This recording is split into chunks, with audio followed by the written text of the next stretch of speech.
কাল রাতে কাজ থেকে ফেরার সময় একটা লটারি কেটেছিলাম। জাস্ট ভাবা যাক কি 1 কোটি টাকা আমি পেয়ে গেলাম, তাহলে আমি কি করব? প্রথমে তো গরিব মানুষের সেবা করব, কিন্তু এই পৃথিবীতে সবচেয়ে বড় গরিব তো আমি। নিজের সেবা করব। হুম। কি করা যায় 1 কোটি টাকা যদি পেয়ে যায়?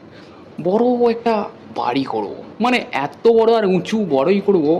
আমার বাড়ির টপেতে উঠে যেন হাওড়ার ব্রিজ দেখা যায়, ওপরে টপেতে উঠে যেন আমি আকাশের মেঘ দেখে বলতে পারি যে আজকে বৃষ্টি হবে কি হবে না, 1 সপ্তাহ পর বৃষ্টি হবে কি হবে না।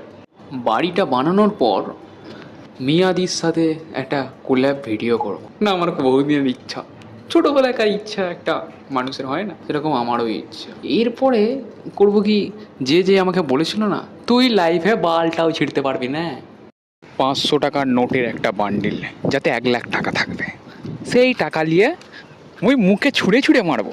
যে লোক বলেছিল না বালটাও ছিঁড়তে পারবি, এই দেখ আমি অনেক ছিঁড়েছি। আর বাবাকে থাইল্যান্ডে পাঠিয়ে দেবো, এনজয় করুক। বৃদ্ধ লোকটা ছোটোবেলা থেকে খাটছে, একটু লাইফে এনজয় তো দরকার। আর মা, মা তো সবসময় ঠাকুর দেবতার পুজো করে, মায়ের নামে একটা মন্দির খুলে দেবো, যা তুই পুজো করবো।